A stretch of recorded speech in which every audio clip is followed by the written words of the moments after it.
Bien, nos encontramos con el doctor Carlos Adriancén, economista y decano de la Facultad de Economía de la UPC. Vamos a empezar hablando sobre el tamaño del Estado. En el Perú tenemos un Estado que es innecesariamente grande, podríamos decir elefantiásico. ¿Cuál es el principal problema, según su interpretación, según su análisis? A ver, hace mucho tiempo alguien acuñó el vocablo elefantiásico para el Estado peruano. Posiblemente esto ha sido en la segunda mitad de los 80, donde en realidad pocos conocían el verdadero tamaño del aparato estatal, porque la presión tributaria era grosso modo, durante todo el periodo del Velascato similar al actual, y luego cae con la hiperinflación, la recaudación tributaria llega a ser un número incierto, el endeudamiento también se había contraído y las empresas públicas habían llegado a ser el 30 y tantos % de la economía. Teníamos un Estado enorme que oprimía la economía, pero que curiosamente ya por aquellos años se caracteriza por lo mismo que hoy día lo sella: su ineficacia, su corrupción, su incumplimiento de la ley y su accionar poco inclinado a defender el orden público, por ejemplo. Menciona incumplimiento de la ley. ¿El Estado? El Estado peruano, si tú revisases las estadísticas de gobernanza que publica el Banco Mundial sobre la gobernanza estatal, vas a descubrir que se caracteriza por tener una tasa de cumplimiento de la ley deplorable y directamente asociada, en este caso, incumplimiento negativamente asociado con el tamaño de la economía por habitante. O sea, nos hace un tremendo daño tener una economía tan corrupta, tan desordenada y tan incumplidora como la peruana. Producto del tamaño. Producto del Velascato y de otros gobiernos de corte socialista mercantilista que, como parte de su receta, necesitaban una institucionalidad prostituida. Claro. Ahora, vamos a hablar luego sobre el Velascato, el origen prácticamente de este sistema en el que estamos. En realidad, el Velascato no es tan original como para darle la categoría de origen. En realidad fue una profundización de los errores que ya se percibían en gobiernos como los de Bustamante, que seguían recetas cebalinas, que eran mercantilistas socialistas. Vale la pena el énfasis del mercantilismo, pero tenía mucho de socialismo. Con Velasco se transitó a la receta cubana. Es socialismo primero, pero con mercantilismo para los amigos. Miren, en Contribuyentes hace poco elaboramos un índice de burocracia en el que identificamos que una empresa pequeña, mediana, demora cerca de un año en procesos para abrir, para formalizarse, para funcionar y luego para cumplir con sus obligaciones. Esta naturaleza excesivamente burocrática del Estado, ¿cómo afecta a la inversión y a la larga a la proyección en cuanto a economía que pueda tener el país? No hay que estudiar economía para saber que negativamente. Heritage Foundation publica para muchos países, incluso el Perú, un índice que mide lo mismo, que se llama condiciones de negocios. El Banco Central tenía otro índice que medía algo parecido, pero hace poco ha sido desmontado porque el Banco Mundial ha transitado de manera clara hacia la izquierda y ese tipo de indicadores no les gusta mostrar.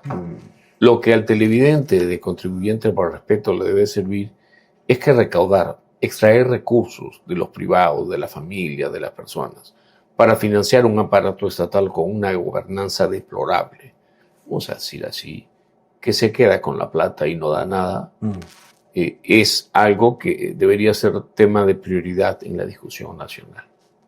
Ahora, en ese sentido, hace unos días el Ejecutivo anunció un paquete de medidas para desburocratizar. La ministra ha salido a dar declaraciones al respecto, mostrar más o menos su plan de trabajo. ¿Se trata de un plan que pueda tener resultados positivos o es solo una disposición más? Mira, es algo tan bonito como decir que tú vas a desburocratizar la burocracia.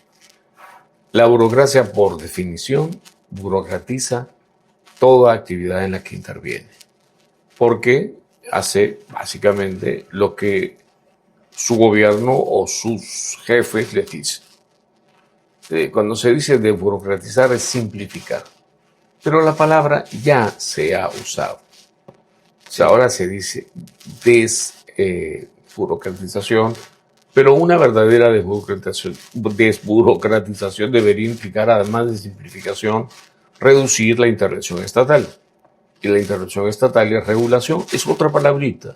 Claro. Por lo tanto, es un juego de palabras. Lo que la ministra, quiero creer, busca es tener una estructura tributaria menos deplorable que la actual, menos corrupta, menos compleja, menos trabadora y sobre todo menos incumplidora de la ley. Suena bonito. No, suena necesario.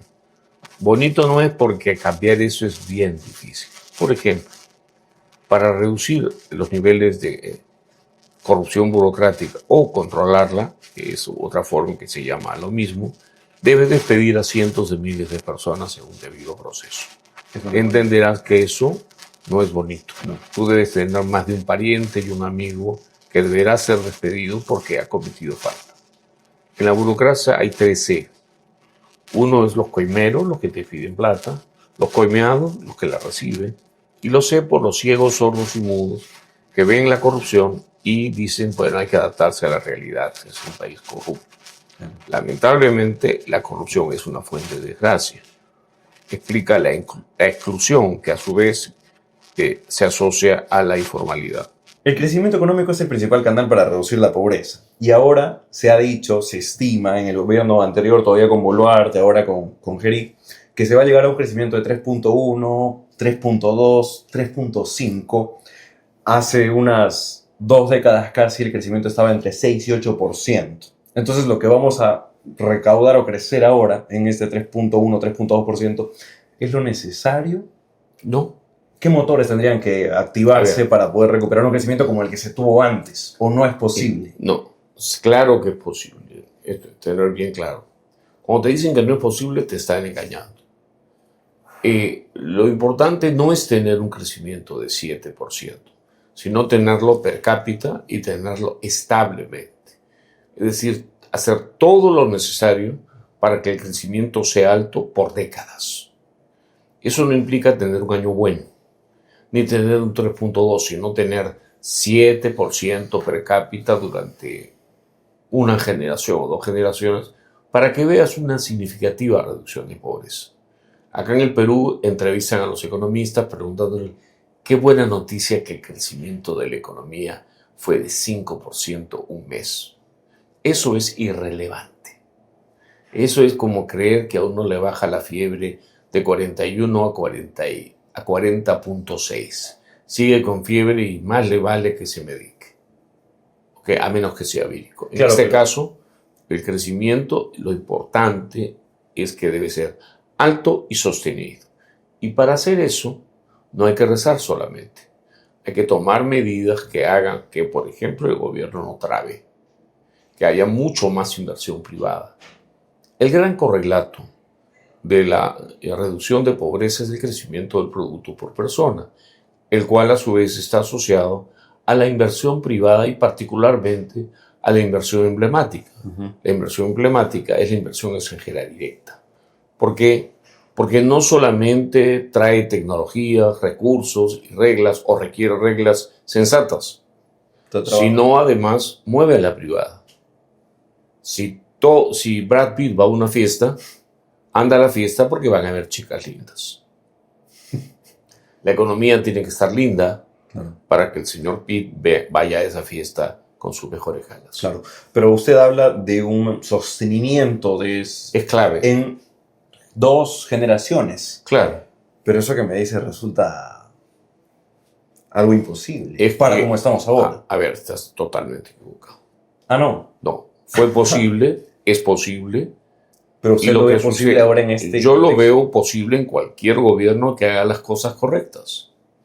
De hecho, no proviene de que el gobierno haga, sino justamente proviene ese crecimiento de que la gente haga y que el gobierno no haga. La democracia es la persecución de la libertad en un mundo donde se elige a un gobierno acotado, limitado, que no puede abusar. Aquí tienes 40 señores interesados en ser presidente o los que salgan al final, interesados en enriquecerse, abusando de la gente. Ok, funciona. Pero entonces, posible es. Y parte del daño es que jóvenes brillantes como tú crean que es imposible. Claro. Porque tácitamente estás pidiendo un Velasco. Ya, pero usted me habla de que cualquier gobierno que haga las cosas bien podría Cualquier hacerlo. gobierno, Pero el luego me mismo dice que, Puca. porque estamos a Preso. 6 meses, 8 meses de cambiar de ese gobierno, Claro. y me dice que hay 40 personas, que son los 40 candidatos que tenemos, 40 grupos que quieren son... enriquecerse. Eso quiere decir que el siguiente gobierno muy probablemente no haga las cosas bien. Quiero decir que, y quizá me equivoqué, que hay 40 candidatos, en su mayoría movidos por el fin de lucro. Ah, ok. Debe haber algún candidato, y de Ojalá. hecho hay candidatos. No, hay varias personas que tú puedes decir, se ve que tienen algunas capacidades y una buena intención. Pero sería sencillo hacer ese tipo de reformas o ajustes con el sistema que se tiene actualmente. Enriquecerte no es sencillo. Que tu familia mejore no es sencillo. Que termines tu doctorado no es sencillo. Nada que vale la pena es inmediato y sencillo. No es sencillo. Pero por lo que Cuesta quería empezar. sangre, sudor y lágrima de esfuerzo. Requiere liderazgo. El progreso ni es seguro ni es inevitable. El Perú tiene 200 años, en términos relativos, subdesarrollándose. Estábamos, cuando nacimos en 1821, mucho más desarrollados que ahora. El techo estaba más cerca de nuestra cabeza, Wow. ahora está más lejos. Claro, en poder de compra somos papirriquis. Cuando en Perú aparece la economía peruana era casi 1/7 de lo que es ahora, eran nuestros abuelos. El producto per cápita era, podríamos decir, 1/10. O sea, no tenían un saco, una casaca, unos zapatos como los que tienes tú, ni el hombre más rico del Perú seguramente. Entonces nos hemos enriquecido, sí, subdesarrollado. El concepto de subdesarrollo siempre es relativo.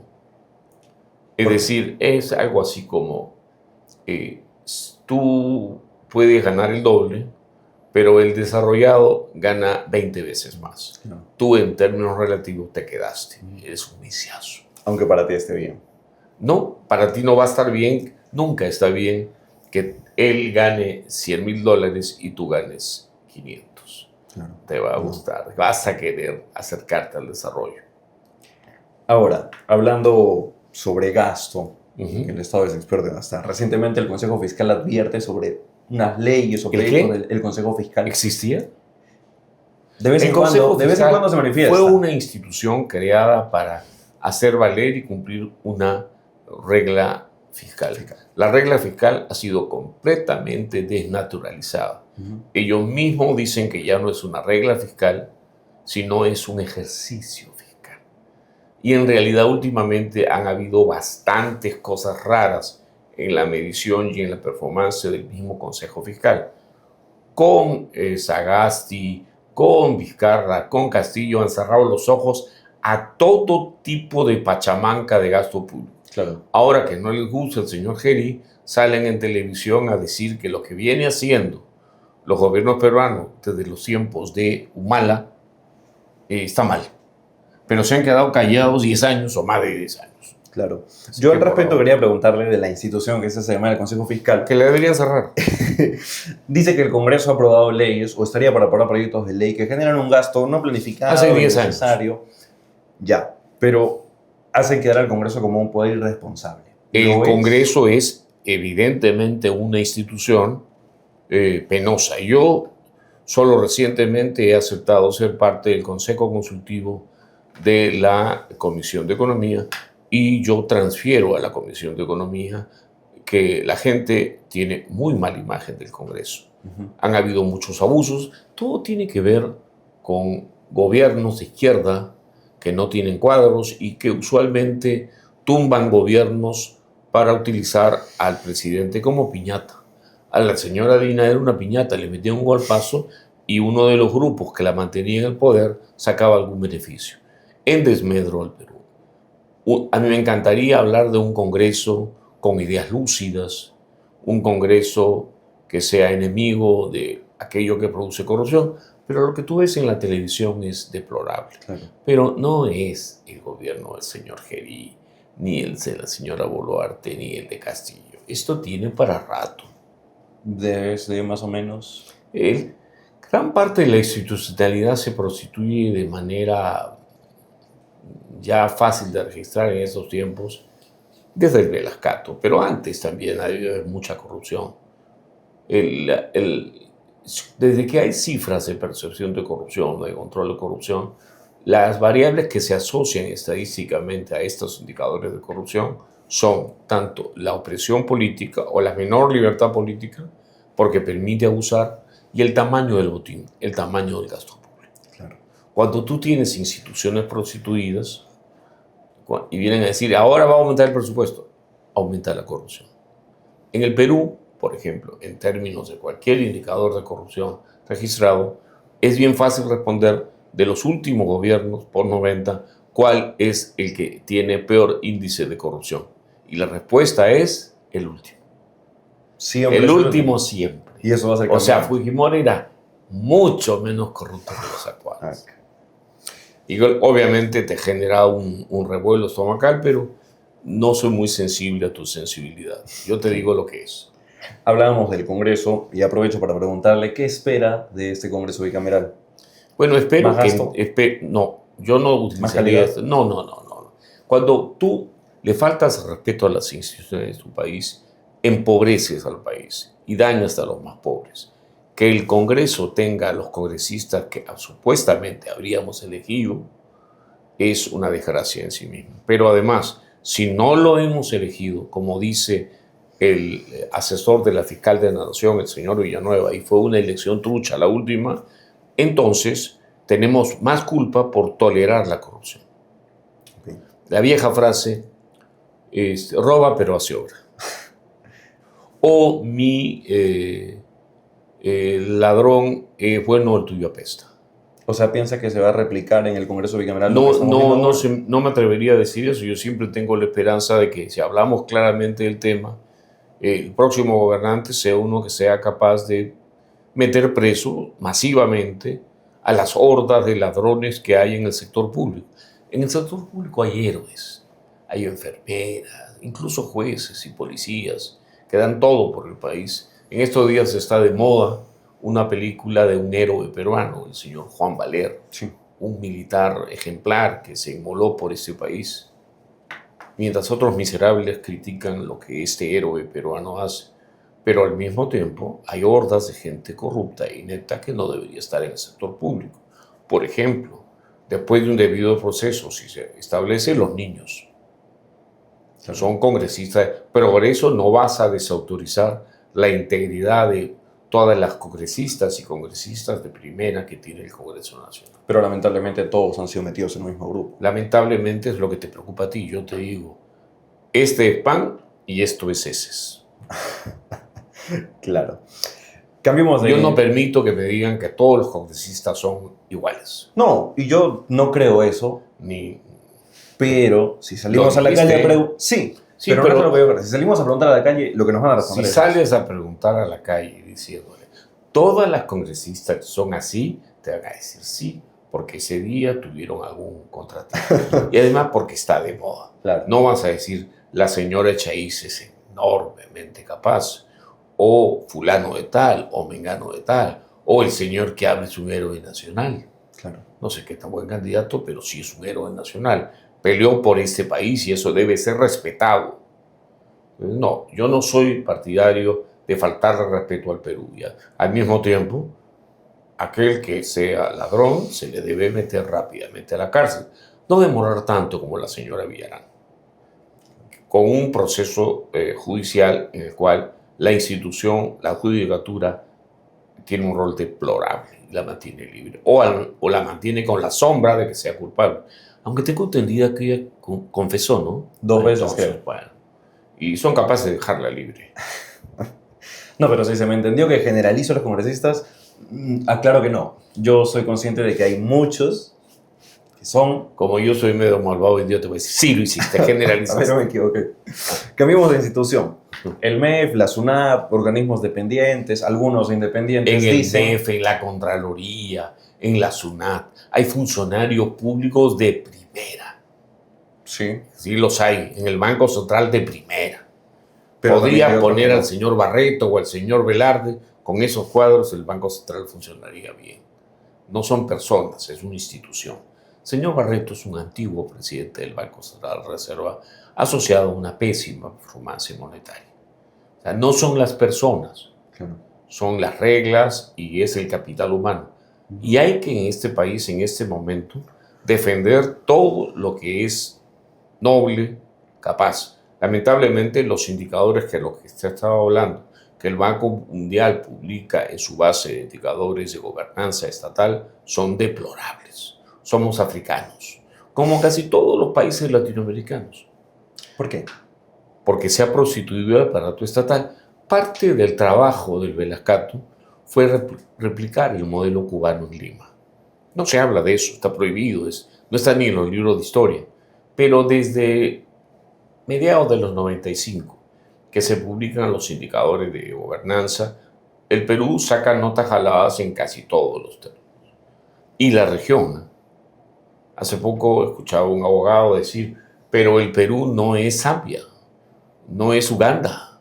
Entonces agarré y ploteé los indicadores de gobernanza de Argentina, de Perú, de Bolivia, de Brasil, todos igualititos jalados. Uganda también, Congo también. Somos un país que tiene indicadores de calidad institucional de gobernanza deplorables. Y eso nos hace un país pobre. Un país rico cuando tiene flujos de ingresos muy altos. Y eso no tiene que ver con que tengamos pescaditos o petales. Un país rico, y esos son todos los premios Nobel de los últimos 2 años, son países que tienen instituciones que hacen que el país sea rico. Y eso es algo que acá no tenemos, por el momento. Tenemos instituciones deplorables. Ese fue el trabajo de la izquierda en los años del socialismo, mercantilismo, claro. Okay. Yo le quería preguntar por esas instituciones, el MEP, SUNAT, los independientes, los dependientes, se habla bastante hoy del déficit. Y yo le pregunto, ¿cuál es la causa de ese déficit? ¿Realmente se recauda poco? ¿Se gasta demasiado? Mal manejo. Primero, para empezar, tú tienes que saber que los impuestos y otras fuentes de financiamiento siempre las paga el pueblo. Y destruye. Los impuestos directos empobrecen y los indirectos te hacen más ineficiente y además te empobrecen. Debes tener una estructura tributaria que permita que la gente crezca. Administrativamente, en materia tributaria, tú no tienes problemas. Tienes una institución tan derecha, tan implacable como la SUNAT, que el buen Toledo la llamaba la maldita SUNAT. Bueno, los recaudadores de impuestos nunca van al cielo, pero eso sí, es una institución que los peruanos debemos respetar, porque tenemos que pagar impuestos. Ahora bien, el problema en el Perú es de gasto. Se gasta alrededor en todo el sector público de unos 100.000 millones de dólares al año.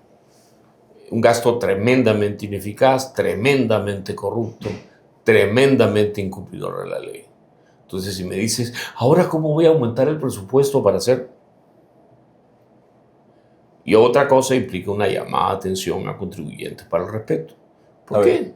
Contribuyentes para el respeto continuamente habla de ampliar la base tributaria y no se ha dado cuenta que bien medida la presión tributaria, desde la época de Velasco hasta la fecha, dibuja una línea horizontal alrededor de 20 o 21% del PBI, usando los ingresos corrientes del gobierno general, que todos son impuestos. Entonces, ningún gobierno ha aumentado la presión tributaria de manera significativa. Han habido fluctuaciones, se cayó un poquito, pero en realidad la línea es una línea horizontal. En la presentación que te han mandado tienes ese gráfico. Sí. Desde 1970 a la fecha, siempre hemos apretado el acelerador tributario y eso ha hecho al país mucho más destruido, mucho más pobre, mucho menos competitivo. El problema en materia fiscal es cómo gastamos, cuánto se roba en el aparato estatal.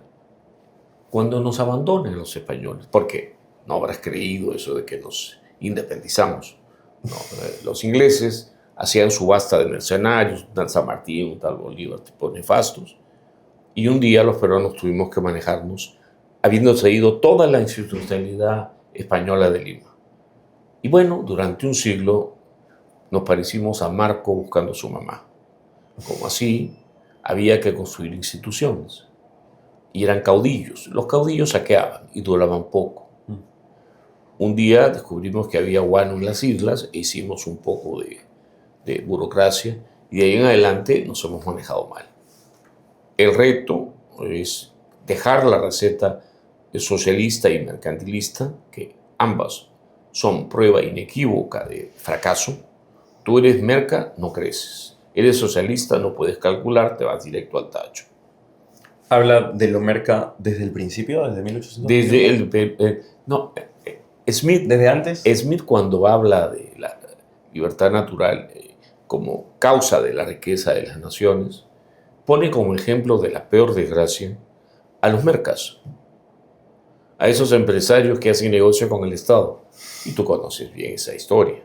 Cada vez que se habla de un tema, pero si los empresarios no opinan, los empresarios no tienen que opinar. Claro. El gobierno gobierna para el pueblo. Los empresarios deben hacer plata, cumplir la ley, respetar las regulaciones que deben ser razonables para hacer que una pyme se convierta en una corporación. Pero, ¿y socialismo? Bueno, socialismo es opresión económica y política. Y eso trae corrupción, pobreza, menor acumulación. La desgracia del Perú es 200 años que hemos estado jugando con esas dos recetas que siempre producen fracaso. Y, por ejemplo, cuando hemos tenido coyunturas que se cansaron los mercas y los socialistas, a eso se le llama en los libros de historia etapa de auge falaz. Y es una etapa de auge cuando la prosperidad hay falaz. medio que le hicimos. O sea, en el caso de Fujimori, tú hace unas reformas, se pierden casi todos los 90 ordenando la casa, luego vino un poquito de crecimiento, pero ni bien crecimos, elegimos a un genio de la economía como el señor Humala, que habla de crecimiento con equidad. Y en el Perú, señores, cualquiera que revise cifras sabe que el crecimiento produce reducción de pobreza y la reducción de pobreza se asocia con menor desigualdad. Entonces, cuando tú reduces el crecimiento, sube la pobreza y sube la desigualdad. La desigualdad. Entonces, eso pasó con esta nefasta historia del Velascato, que la otra vez le preguntaba a un robot, ¿quiénes fueron los principales ideólogos del Velascato? Es que le respondió. 3 gatos, todos los que estaban en la foto, todos los que gobernaban, Hildebrand, Delgado, Franco, no aparecen. Solamente apareció el señor Bombe. Bueno, siempre hay un soso que queda para la foto. Claro. Me la Regresemos estoy buscando. a ese tema, el Velascato. No quiero usar la palabra original de nuevo, del origen, pero habla usted de que puede ser la base de ese sistema que tenemos hoy. Que gasta No, es un demasiado. reflejo. No, sería demasiado.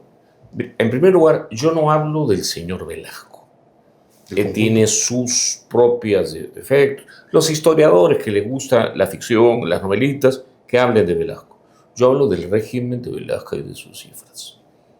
Y por lo tanto, detrás del Velascato están los ideólogos del Velascato, no voy a decirlo mal, lambiscones peruanos, y los cubanos y los rusos que nos gobernaban en esa época. Afortunadamente el Velascato fracasa, entre otras cosas porque este es un país donde la libertad económica en el mundo informal todavía se mantiene. Y eso se tumba al Velascato. Al final, un hombre decente como el señor Robles Bermúdez dice, la papa está caliente, se la pasamos a los señores, pero tienen que mantener las ideas cubanas, de la revolución, del pueblo y la Fuerza Armada. Y eso se queda dañando el país en el segundo gobierno de Launde y el primero de García, que de la mano con la gente de izquierda limeña genera el famoso gobierno de la Alianza APRA-Izquierda Unida o Izquierda Unida-APRA, como usted prefiera. Y nos lleva a ser africanos a fines de los 90.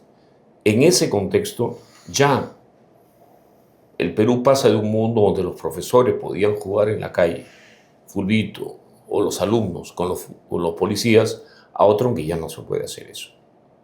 Donde la educación ya no es la misma, la judicatura ya no es la misma, la integridad del país se había ido al piso. Sí, pues años de trabajo de nuestros vecinos socialistas latinoamericanos y otros, generó un país para principios de los 90 en condición deplorable institucionalmente. Y como lo hemos dicho acá, cuando las instituciones están en el piso, tu crecimiento está limitado. Mira, hoy día se habla de Milei, si va a hacer las reformas como en Perú, entendamos.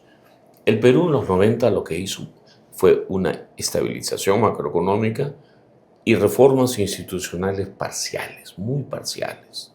¿Qué pasa con una receta que tú aplicas solo parcialmente? Te mueres. Todo lo que se cura a medias resurge y te mata. Sí. Muy bien. Las reformas de los años 90 fueron incompletas y era lógico que terminasen en problemas y aparecieran las antirreformas con toda la izquierda que nos ha gobernado en los últimos años. El Perú dejó de crecer. Pero hay un elemento común en esta historia. El Perú no ha limpiado su gobernanza burocrática. El país es un país sucio y desordenado. Sucio por su corrupción y desordenado porque no cumple ni siquiera su propia ley. Claro. No es eficaz haciendo nada. Insisto, estoy hablando del aparato estatal. En el aparato estatal, quiero enfatizarlo, hay héroes, Claro, hay buena. técnicos de primera, hay hombres que nos deberíamos llenar de orgullo. El soldado Valer es un buen ejemplo, es un héroe nacional. La gente va al cine y sale cantando el himno nacional, eso está muy bien. No, hace poco, por ejemplo, cuando recordábamos a Bolognesi, en la película de Bolognesi, nadie tenía empatía con ese gran héroe del ejército peruano. El Perú tiene que querer al Perú. Los peruanos tenemos que querer al Perú sin razones, porque es nuestro país. Y porque todo lo que hagas bien va a redituar a favor de la gente más pobre de este país, que sufre muchas necesidades.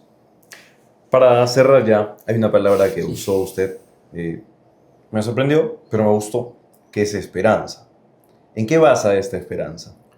A ver, Si hablamos de candidatos... yo no soy optimista. El optimismo es un sentimiento. No soy ni pesimista ni optimista. Ya. Yo sí tengo esperanza que este sea un gran país, porque espero que aprendamos de nuestros errores, que aprendamos que las recetas velasquistas, las recetas socialistas, mercantilistas, traicionan al pueblo, le roban, generan urbanizaciones de ladrones como Chacarilla del Estanque, por ejemplo, y muchas otras barbaridades que caracterizan a la historia peruana. No digo que las personas que viven hoy en Chacarilla del Estado, sino que el origen de la urbanización fue una expropiación absolutamente injustificada que terminó en manos de gente de este régimen, se decía Cachacarilla del Estanque.